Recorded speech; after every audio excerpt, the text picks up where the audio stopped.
Pocos personajes en la historia han tenido un impacto más profundo y de más largo alcance que nuestro Señor Jesucristo.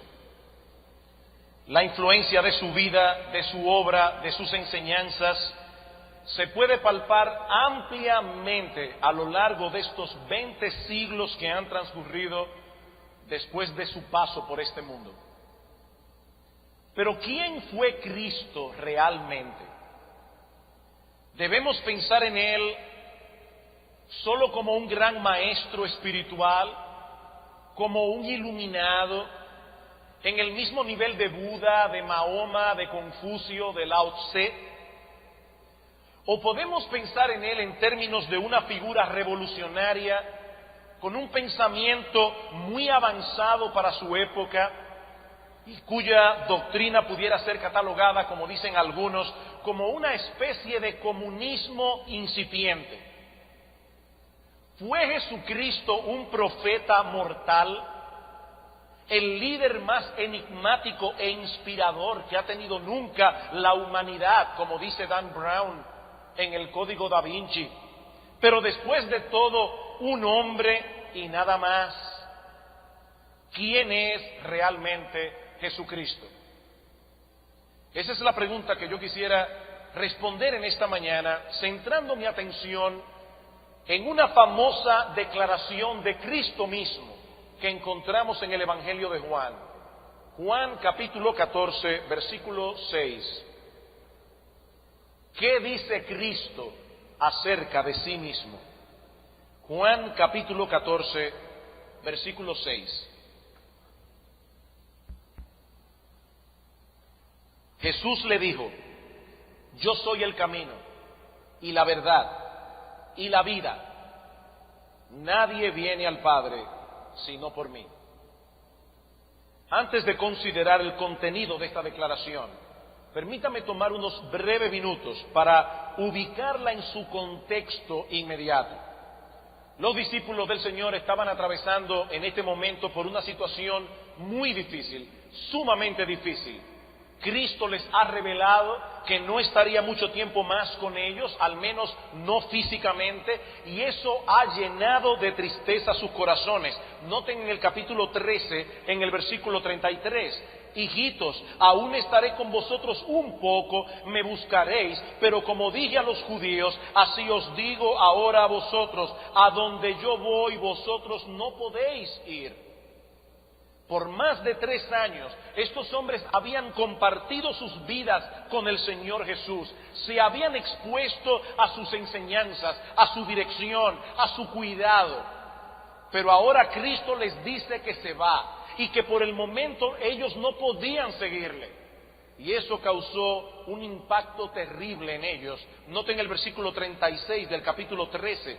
Le dijo Simón Pedro: Señor, ¿a dónde vas? Jesús le respondió: a donde yo voy no me puedes seguir ahora, mas me seguirás después. Y tal parece que el apóstol Pedro no prestó mucha atención a lo que Cristo acababa de decir en los versículos 34 y 35 acerca del amor. Luego de avisarles que se va, Cristo les dice: ámense unos a otros, ámense como yo os he amado. Pero la mente de Pedro estaba en otra cosa. Estaba fija en el pensamiento de que Cristo se iba. ¿Cómo es eso de que te vas y que no podemos ir contigo? Es en ese contexto que el Señor pronuncia las palabras que encontramos al principio del capítulo 14. Noten los versículos 1 al 3 del capítulo 14. No se turbe vuestro corazón. Ellos estaban turbados. Creéis en Dios, creed también en mí. En la casa de mi Padre muchas moradas hay. Si así no fuera, yo os lo hubiera dicho. Voy pues a preparar lugar para vosotros. Y si me fuere y os preparare lugar, vendré otra vez y os tomaré a mí mismo, para que donde yo estoy, vosotros también estéis. Es una separación momentánea, dice Cristo, pero muy pronto nos volveremos a ver. Voy pues a preparar lugar para vosotros y luego vendré a llevarlos conmigo. Versículo 4. Y sabéis a dónde voy y sabéis el camino. Le dijo Tomás: Señor, no sabemos a dónde vas. ¿Cómo pues podemos saber el camino? Otra vez la misma interrogante. Señor, ¿a dónde vas y cuál es el camino? Y es en ese contexto, es en el contexto de esa perplejidad de los discípulos que Cristo pronuncia las famosas palabras del versículo 6. Le dijo Jesús a Tomás: yo soy el camino y la verdad y la vida. Nadie viene al Padre sino por mí. Hay tres cosas aquí que Cristo dice de sí mismo. Tres declaraciones por demás sorprendentes si pensamos en Él como un profeta o un maestro meramente humano. Por eso alguien dijo una vez que si nosotros tomamos en serio las palabras que Cristo dijo acerca de sí mismo, no deberíamos tenerle como un gran maestro. Con Cristo solo hay tres posibilidades: o era un loco, o era un farsante, o era el Hijo de Dios. ¿Qué dice Cristo de sí mismo? En primer lugar, yo soy el único camino al Padre. Tomás quería saber a dónde iba y cuál era el camino. Cristo le responde: el destino es el Padre, el camino soy yo. Leí recientemente la historia de un guía que estaba llevando a un turista a través del desierto. Y cuando este hombre se ve en medio de aquella montaña de arena, le pregunta al guía: ¿pero dónde está el camino? Y el guía le responde: el camino soy yo. En otras palabras, yo conozco este desierto, yo sé por dónde voy, sígueme y no te extraviarás. Lo que Cristo está diciendo aquí no es que Él vino a señalar a los hombres por dónde está el camino, dónde se encuentra el camino. No, lo que Él está diciendo es que Él es el camino, el único camino que conduce al Padre. Tomás, yo soy el camino. Y el texto griego en el original es bien enfático. Nosotros podemos traducirlo: yo mismo soy el camino.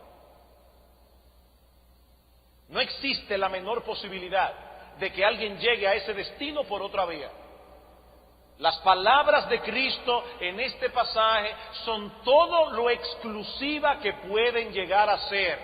Yo soy el camino, yo soy la verdad, yo soy la vida. Y por si acaso alguien no entendió, añade: nadie viene al Padre sino por mí. Y esta no es una declaración aislada en los evangelios. En Juan capítulo 10, en los versículos 7 al 9, el Señor dice a sus discípulos: yo soy la puerta de las ovejas. Todos los que antes de mí vinieron, ladrones son y salteadores. Yo soy la puerta. El que por mí entrare será salvo. Es a través de mí y de nadie más. Y en otra ocasión dice en Juan capítulo 8: yo soy la luz del mundo. El que me sigue no andará en tinieblas, sino que tendrá la luz de la vida. No se trata de una cofradía de hombres iluminados. Aquí tenemos a Buda, aquí tenemos a Confucio, aquí tenemos a Mahoma, aquí tenemos a Bahá'u'lláh, aquí tenemos a Lao Tse, y también a Cristo. No es una cofradía de hombres iluminados. Cristo dice: yo soy la luz. El que me sigue no andará en tinieblas. El mundo está en tinieblas, el mundo está entenebrecido. Solo yo soy la luz. Fuera de mi influencia no hay luz.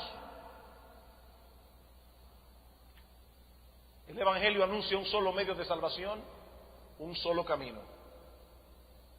Todas las otras vías de acceso que los hombres intenten usar para llegar a la presencia de Dios están completamente bloqueadas. El camino de tu decencia personal, el camino de tu religión, el camino de tu educación, el camino de tu filosofía, el camino de tus buenas obras. Hay un solo camino para llegar al Padre, y ese camino no es una filosofía, ese camino no es una doctrina, ese camino es una persona. Es aquel que, siendo Dios, se hizo hombre y dio su vida en una cruz para saldar así la deuda de todos aquellos a quienes Él vino a salvar. Ese es el camino.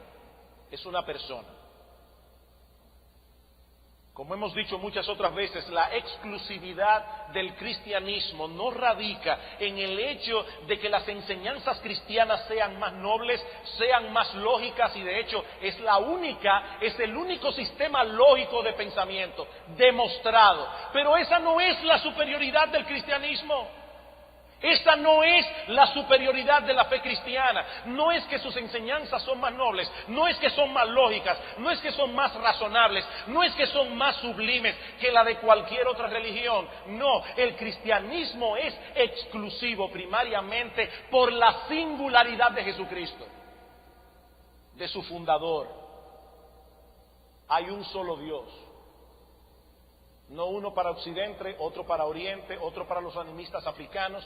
Hay un solo Dios, el Dios trino que se revela en las Escrituras. Y una de esas personas divinas se encarnó, se hizo hombre, tomó sobre sí la responsabilidad de pagar nuestras cuentas con la justicia divina. Nadie más, aparte de Cristo, podía hacer eso. Nadie más, porque solo Él es Dios y es hombre a la vez. Un solo camino. Pero el Señor no solo clama ser el único camino, Él dice también que Él es la única verdad. La única verdad. Yo soy el camino, yo soy la verdad. Y una vez más, debemos notar el énfasis personal de sus palabras. Él no es simplemente un maestro de la verdad. Él no es simplemente un intérprete de la verdad o el que enseña más clara y más ampliamente la verdad. No, Él es la encarnación de la verdad. Él es la verdad. Por eso todo aquel que de verdad está buscando la verdad, con Cristo se encuentra. Porque Él es la verdad. Todos los profetas bíblicos que vinieron antes que Él dieron testimonio de la verdad, pero Cristo se presenta a sí mismo como la realidad última a la que todos esos profetas apuntaban. Y quizás uno de los mejores comentarios de esa expresión de Juan 14:6 es el que encontramos en el mismo Evangelio de Juan, en el capítulo 1. Evangelio de Juan, capítulo 1.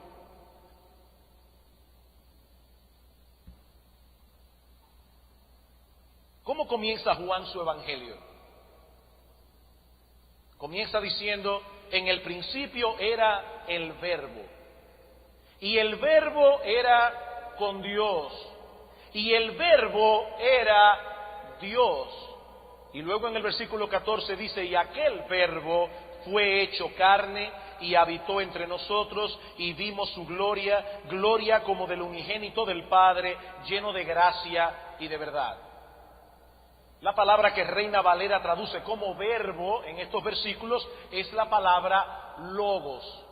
Y esta palabra significa precisamente verbo, palabra, razón.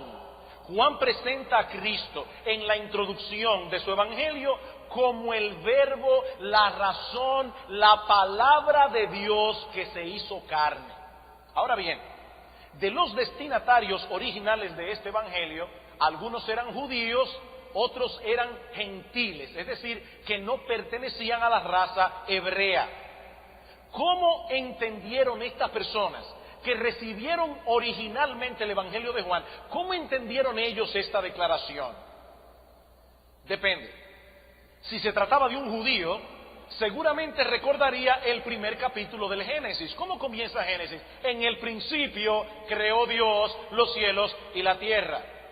Allí vemos a Dios trayendo a la existencia al mundo a través de su palabra. Y dijo Dios, Dios habló y todas las cosas vinieron a ser. La palabra de Dios tiene poder creativo. Dios dijo: sea la luz, y la luz fue hecha. Y así fue creando todas las demás cosas que existen por medio de su palabra.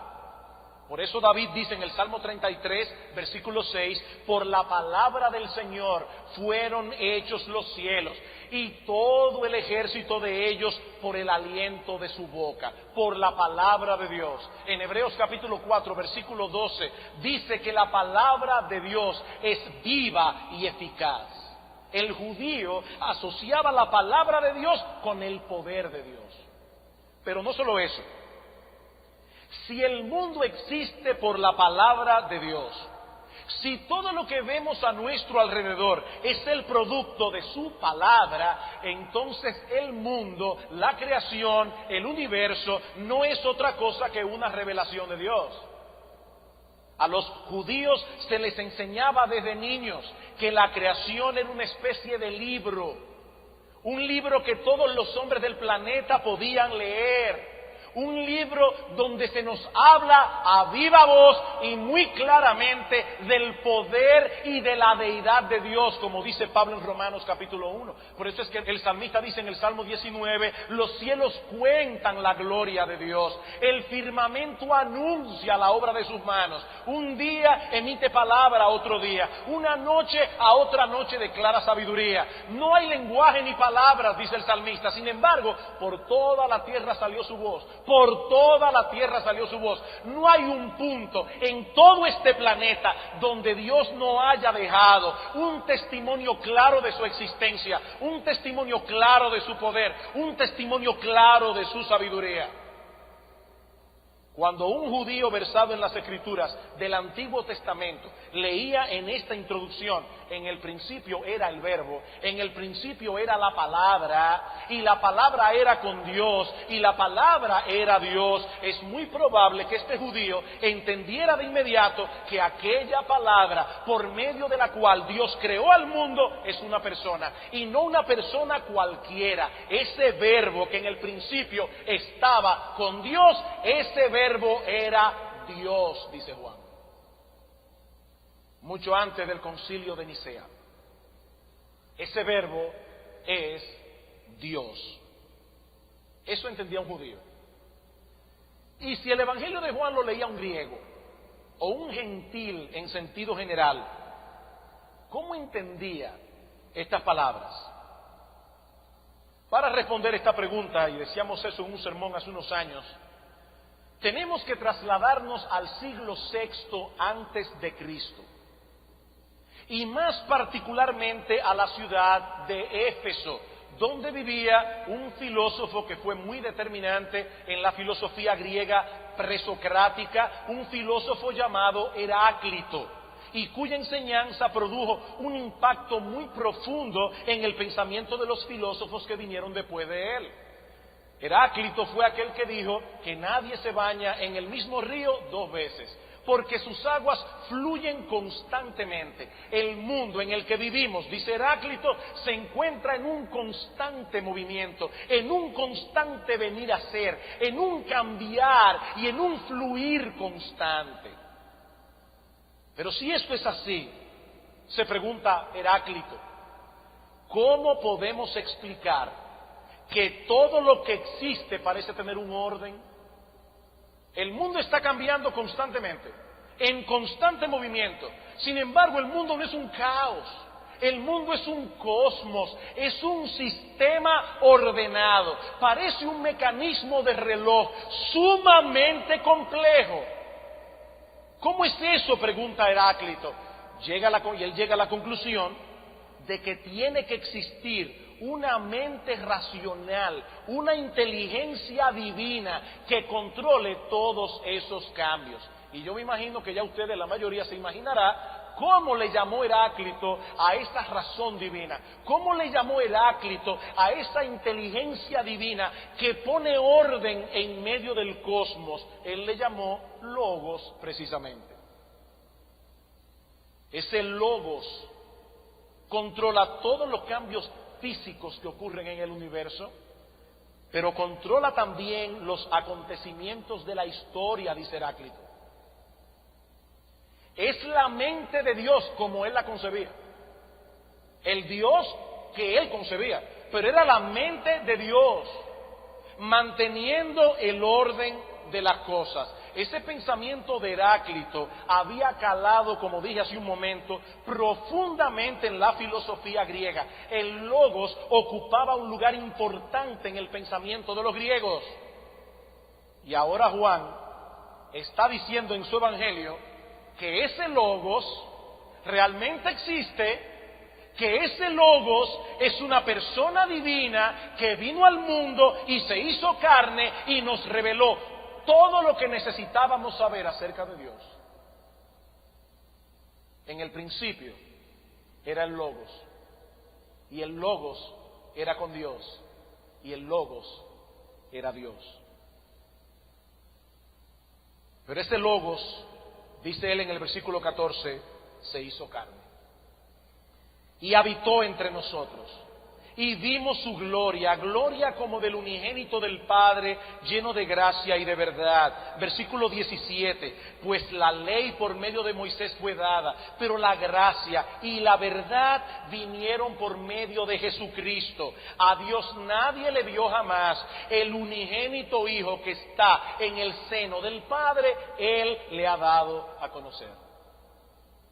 Esa palabra que Reina Valera traduce como conocer, significa literalmente mostrar, explicar, comentar. Cristo es aquel que revela al Padre, que manifiesta al Padre, que interpreta al Padre en toda su plenitud, porque Él es Dios. Por eso es que nadie puede conocer a Dios sin conocer a Cristo. Nadie puede conocer al verdadero Dios sin conocer a Cristo. Noten una vez más en el capítulo 14 del Evangelio de Juan, el texto que estamos estudiando, Juan capítulo 14.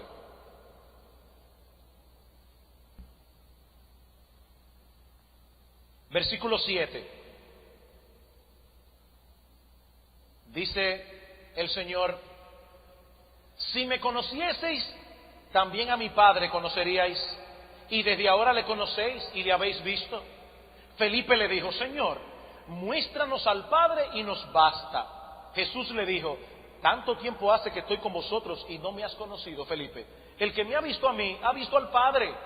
¿Cómo pues dices tú, muéstranos al Padre? ¿No crees que yo soy en el Padre y el Padre es en mí? La palabra que yo os hablo, no las hablo por mi propia cuenta, sino que el Padre que mora en mí, Él hace las obras. Creedme que yo soy en el Padre y el Padre en mí. La relación de intimidad que existe entre el Hijo y el Padre es imposible de entender para nosotros. Son dos personas divinas distintas, pero al mismo tiempo ambos subsisten en la misma esencia divina. Un solo Dios, tres personas. Yo soy en el Padre es en mí. Por eso es que el Señor puede decirle a Felipe: Felipe, el que me ha visto a mí, ha visto al Padre. El Hijo y el Padre son dos personas distintas, pero juntamente con el Espíritu Santo, estas tres personas divinas comparten la misma esencia de la deidad. Es lo mismo que vimos en Juan capítulo 1. En el principio era el Verbo era con Dios, estaba cara a cara con Dios, pero sin embargo ese Verbo era Dios. Era Dios. Ahora bien, cuando decimos que Cristo es la verdad, no podemos limitarnos al hecho de que Él nos revela a Dios plenamente. No, Cristo es la verdad encarnada en el más amplio sentido del término. En Colosenses capítulo 2, versículo 3, Pablo dice del Señor Jesucristo que en Él están escondidos todos los tesoros de la sabiduría y del conocimiento. En otras palabras, Pablo está diciendo: Cristo es la clave para entender la verdad de todo lo creado. El que no tiene esa clave no entiende. Tiene conocimiento de hechos aislados, pero no entiende, no lo puede entender. ¿Cómo se unifican? ¿Cómo tienen coherencia todos esos conocimientos? Conoce verdades, pero no conoce la verdad. En Él fueron creadas todas las cosas. Para Él fueron creadas todas las cosas. A través de los siglos, los hombres no solo han ido detrás de verdades, sino también detrás de la verdad. ¿Cuál es el significado de todas las cosas que existen? ¿Qué es lo que da coherencia, propósito, significado a todas las cosas que existen? Bueno, si Cristo es el creador de todas las cosas y todas las cosas por Él subsisten, como dice Pablo en Colosenses, entonces todas las cosas tienen sentido en Él. Es Cristo el que da coherencia, es Cristo el que da significado a todo lo creado. Él es la verdad, Él es la clave, Él es la llave para entender el verdadero conocimiento. Mi amigo, de nada te sirve, o de muy poco te sirve, llenar el intelecto con un montón de información verdadera, óyeme bien, verdadera, si a final de cuentas desconoces la gran verdad que da coherencia y sentido a todo tu conocimiento. Alguien dijo una vez con mucha razón que un montón de ladrillos no hacen un edificio, ¿verdad que no? Un montón de ladrillos no hacen un edificio. Necesitamos el diseño y la mezcla que nos permita conectar un ladrillo con otro y con otro y con otro hasta formar una hermosa edificación. Bueno, de la misma manera, un montón de datos inconexos no es sabiduría, no es conocimiento. Necesitamos un sistema unificador. Necesitamos una verdad que lo abarque todo y que le dé coherencia a todo, y lo que estamos diciendo y le decimos enorgullecidos que esa verdad es Jesucristo. Enorgullecidos en Él, no en nosotros, porque el que se gloría es en el Señor. Él es la verdad. Créeme, mi amigo, que todo el cúmulo de conocimiento que hayas podido alcanzar hasta ahora no te servirá de mucho cuando tengas que enfrentar los verdaderos problemas de la vida, las verdaderas interrogantes. Cuando te levantes un día y te preguntes quién eres tú realmente, qué estás haciendo aquí, cuál es el propósito de tu existencia, hacia dónde te diriges al final de la vida. Cuando tengas que encarar la muerte y estés a punto de encontrarte con Dios, tu Creador, créeme, mi amigo, aunque tengas un PhD, no te servirá de nada. Conoces verdades, pero no conoces la verdad. No conoces la verdad. Cualquiera que haya estudiado filosofía, de una cosa se da cuenta de inmediato. Las filosofías humanas, desde los griegos hasta el día de hoy, es un montón de incoherencias. Las filosofías humanas son un callejón sin salida, y siempre serán un callejón sin salida, porque la verdad es Cristo. No es una religión, no es una filosofía, no es un sistema de pensamiento. La verdad es una persona, la persona que creó el mundo, nuestro bendito Señor y Salvador. Y por si acaso, no es que en esta iglesia se menosprecie el conocimiento académico, para nada. No, lo que estamos diciendo es que no es lo mismo conocer verdades que conocer la verdad. Eso es lo que estamos diciendo. Y la verdad es una persona, nuestro gran Dios y Salvador Jesucristo. Y si no lo conoces a Él, mi amigo, si tú no tienes una relación personal con Él, tú estás en tinieblas. Estás en tinieblas en cuanto a los aspectos más importantes de la vida. Y si mueres así, ningún conocimiento podrá aliviar tu dolor, ni podrá aliviar tu miseria, cuando tengas que pagar por tus pecados por los siglos de los siglos.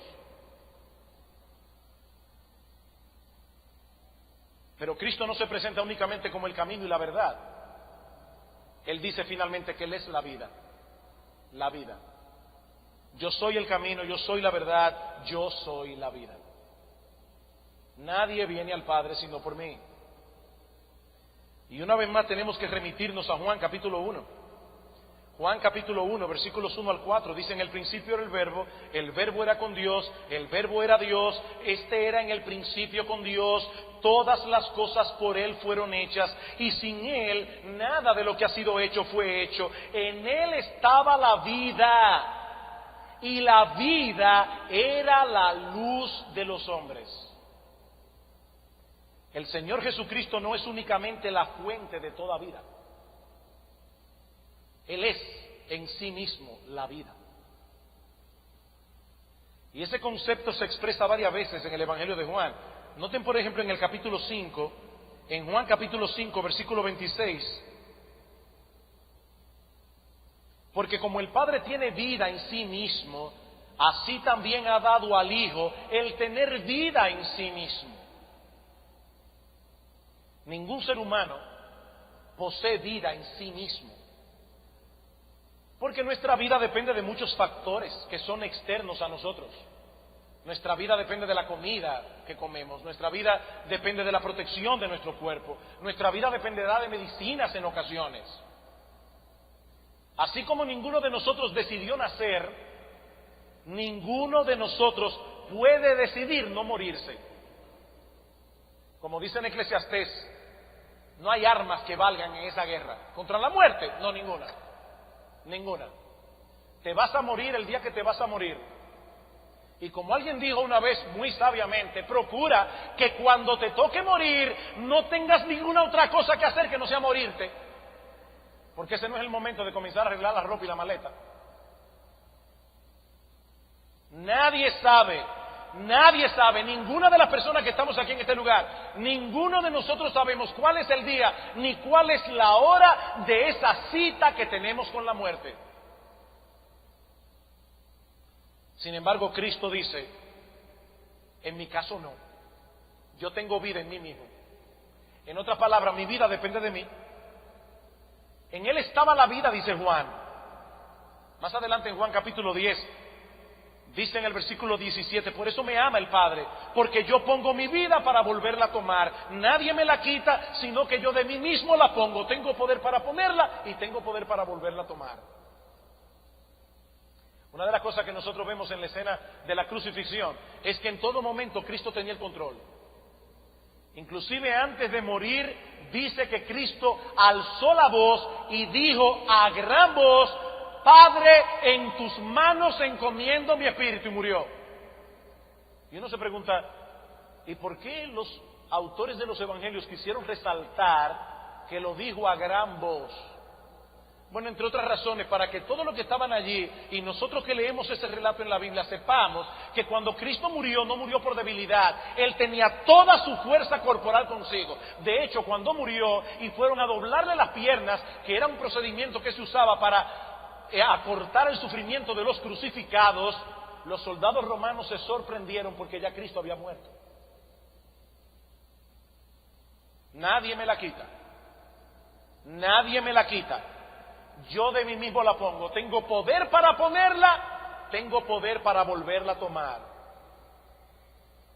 El Señor Jesucristo hizo lo que ningún otro hombre ha podido hacer ni podrá hacer jamás. Voluntariamente puso su vida, voluntariamente la volvió a tomar.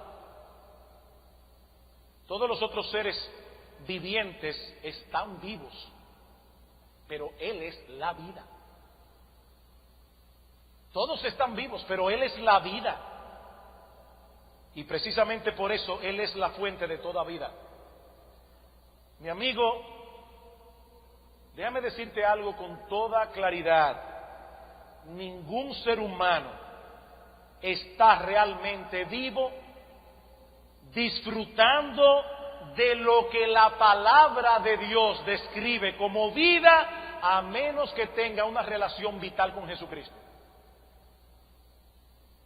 Él es la vida. El que no lo tiene a Él no tiene la vida.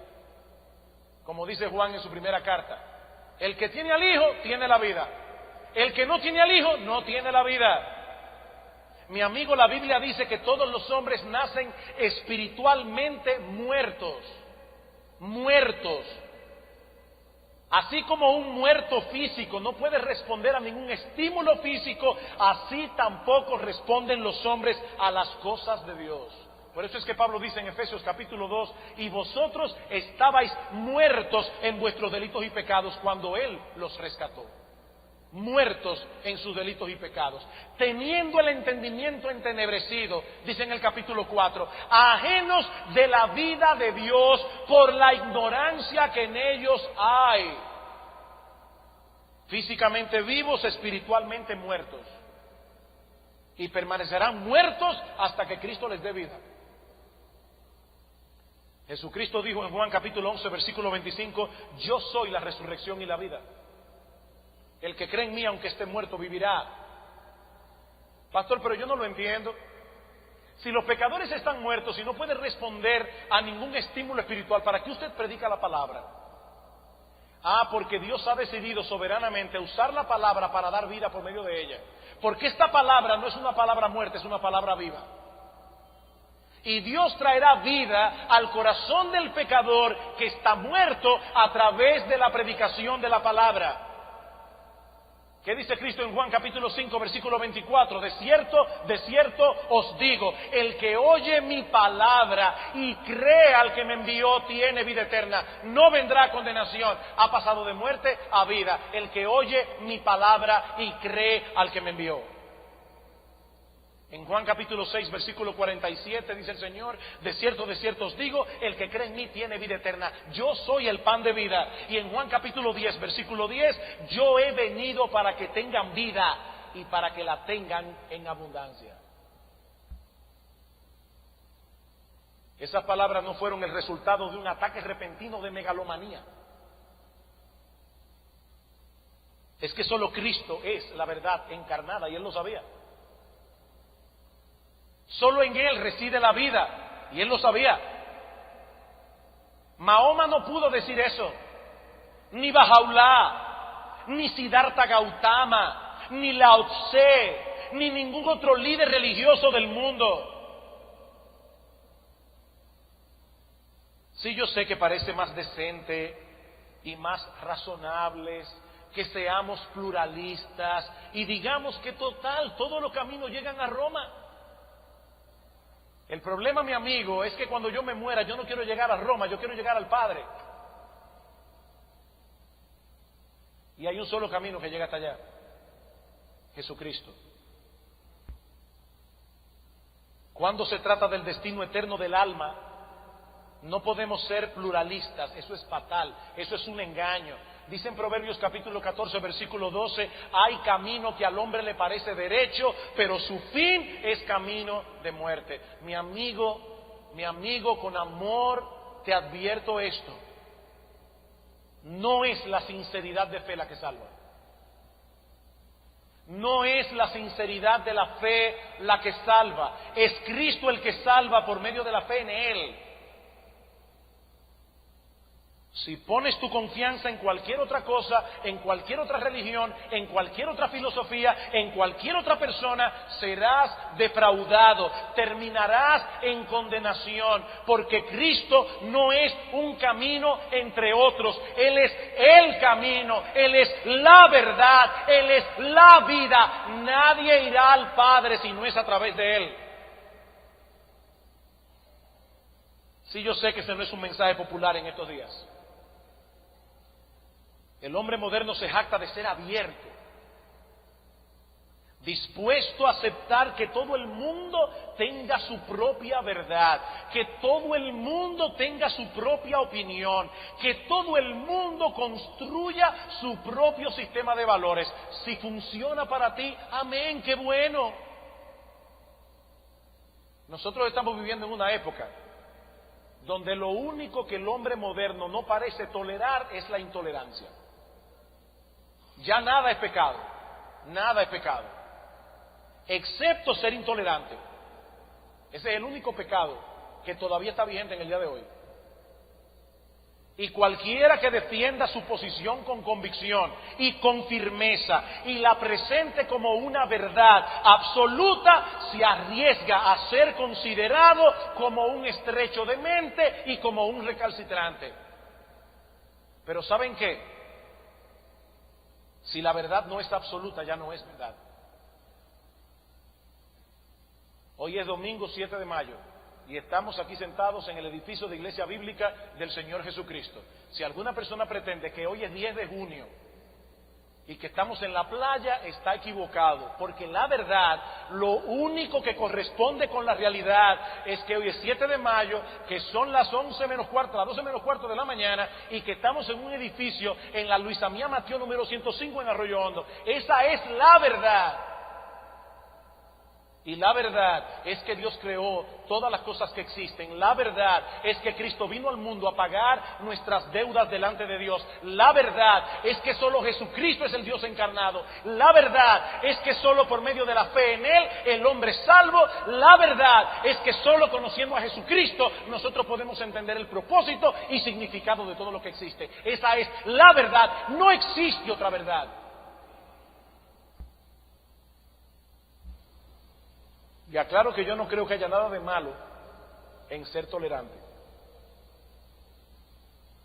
Yo no creo que haya nada de malo en mostrar respeto y consideración por las ideas de otros, aun cuando difieren de las nuestras, sobre todo cuando estamos pisando el terreno de las preferencias personales.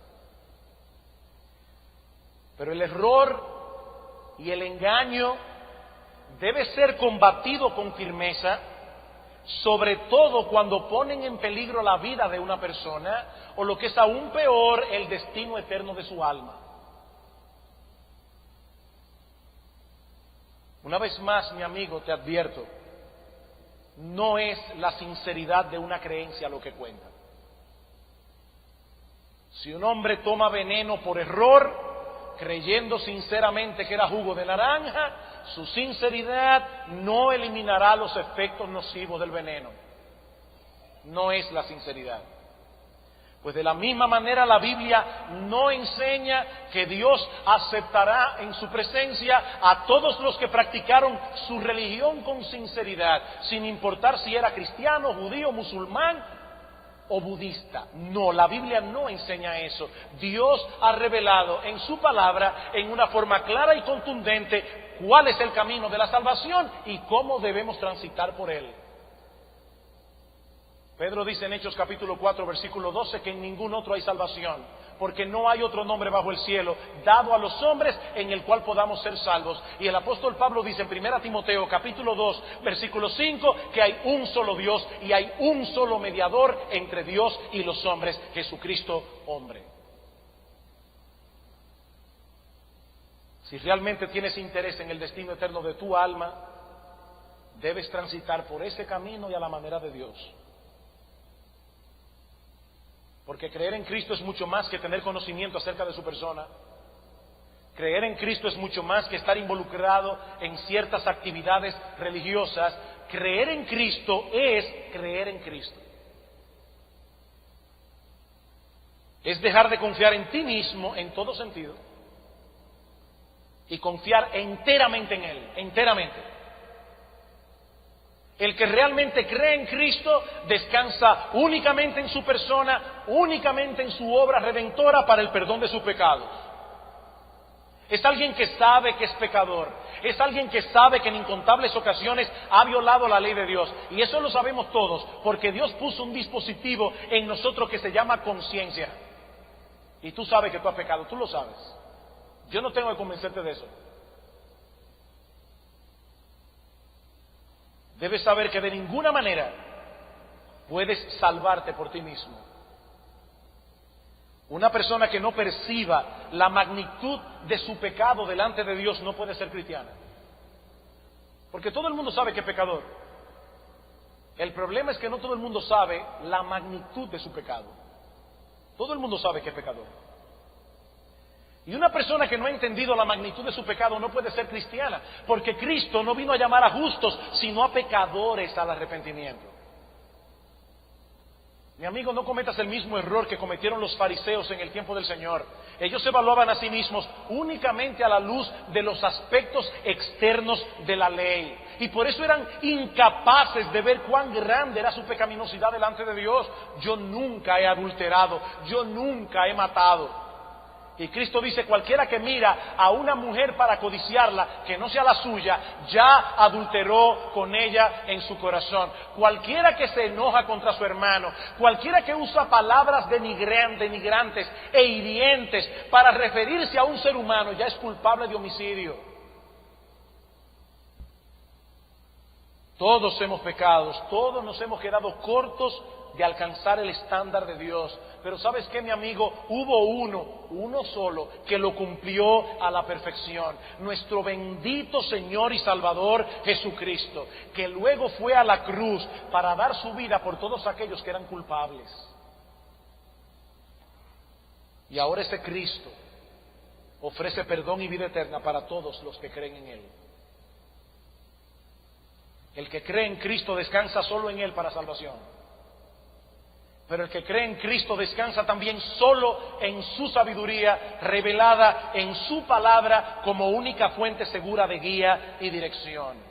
Por eso es que Cristo dijo en Juan capítulo 8, versículo 31, a un grupo de judíos que decían creer en Él: si vosotros permaneciereis en mi palabra, seréis verdaderamente mis discípulos. No somos salvos por hacer el esfuerzo de obedecer la voluntad de Cristo, no. La Biblia enseña claramente que la salvación no es por esfuerzo humano, que la salvación es por gracia, por medio de la fe, no por obras para que nadie se gloríe, dice Pablo en Efesios 2. Pero todo aquel que realmente ha creído en Cristo manifiesta la realidad de su fe, dejándose guiar por Él a través de la obediencia a su palabra. El que no tiene interés en obedecer a Cristo es porque en realidad no ha creído en Él. Y yo te invito, mi amigo, en esta mañana a despojarte de toda confianza en ti mismo, para que abraces hoy por la fe la persona y la obra de Cristo. No continúes transitando por tu propio camino. No te hagas Dios a ti mismo, porque tú no eres Dios. No continúes transitando por tu propio camino, cuando el único camino ha sido presentado hoy delante de ti. Que el Señor use su palabra hoy y abra los ojos de muchos, cuando todavía tienen tiempo de abrazar por la fe a aquel que es el camino y la verdad y la vida, porque nadie irá al Padre si no es por medio de Él. Por medio de Él. Vamos a orar.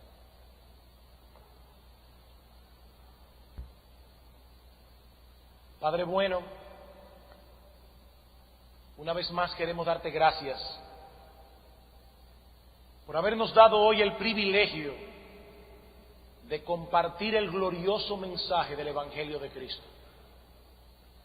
Señor, derrama en este lugar amor por la verdad. Elimina, Señor, toda inconsistencia. Elimina, Señor, toda renuencia a venir a la verdad. Derrama, oh Señor, amor por la verdad, y que muchos encuentren hoy por fe a ese que es la verdad encarnada, nuestro Señor Jesucristo. Padre, salva, te lo suplicamos. Padre, salva, te lo suplicamos. Para la gloria de Cristo y en el nombre de Cristo. Amén.